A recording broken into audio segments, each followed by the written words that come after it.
ഫോണൊന്ന് കൊടുക്കോ? ഹായല്ലോ. എന്റെ സ്കൂളൊക്കെ പൂട്ടി, കൊറോണ കാരനാന്നൊക്കെ പറയുന്നുണ്ട്. എന്തൊക്കെയുണ്ട് ഇവിടുത്തെ വിശേഷം? ഇവിടെ എന്ത് വിശേഷം, സ്കൂള് പൂട്ടി. എനിക്ക് അങ്ങോട്ട് വരണമെന്നാണല്ലേ.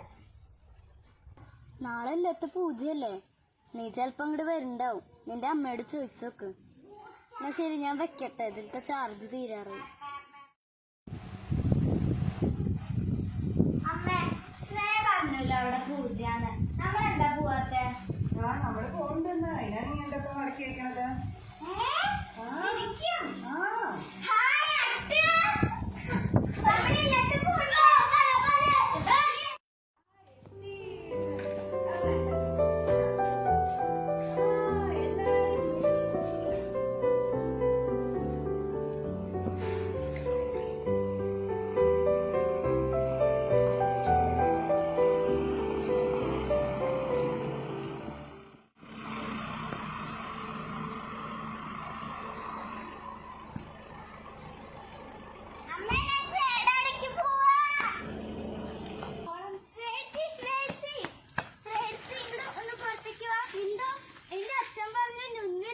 അച്ഛൻ കണ്ടൂത്തിന്, നമുക്ക് അങ്ങോട്ട് പോവാം.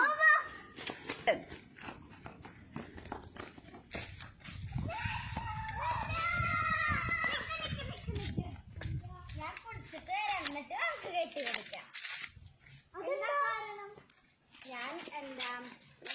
ഞാൻ തൃശ്ശൂരിന്നൊക്കെ വന്നതല്ലേ, അപ്പൊ കൊറോണ പടരാണ്ടിരിക്കാൻ നമ്മളെ കെട്ടിപ്പിടിക്കാൻ പാടില്ല. അപ്പൊ ഞങ്ങളൊന്നും നിന്റെ കൂടെ വരാം. അത് വേണ്ട. എന്നാ ശരി, നീ കുളിച്ച് വന്നോ. ശരി, ഞങ്ങള് കുട്ടിപ്പേരയിലുണ്ടാവും. ശരി. എന്ത് രസാവും, ഇനി നമുക്ക് കൊറേ ദിവസം കളിക്കാല്ലേ.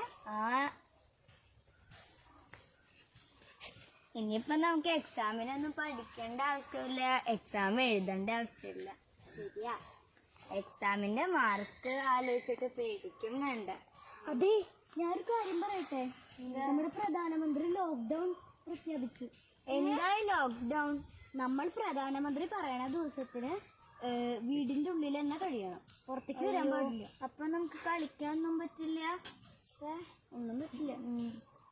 നമ്മളെ വേഗം പോയി കിട്ടിയാൽ മതിയായിരുന്നു. അതിന് തടയാൻ വേണ്ടിട്ട് എനിക്ക് കുറെ കാര്യങ്ങൾ പറയാനുണ്ട് നിങ്ങളോട്. എന്താ? നമ്മൾ എപ്പോഴും എന്ത് സാധനങ്ങൾ തൊട്ടാലും നമ്മൾ ഹാൻഡ് വാഷ് ഇട്ട് കൈ നന്നായി കഴുകണം.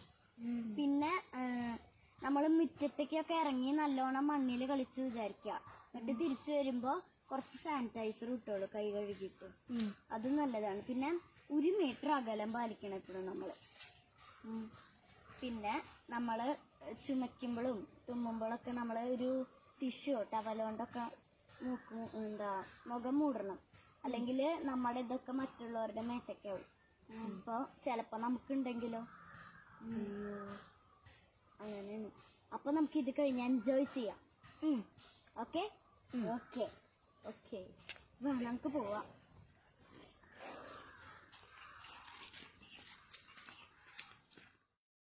Day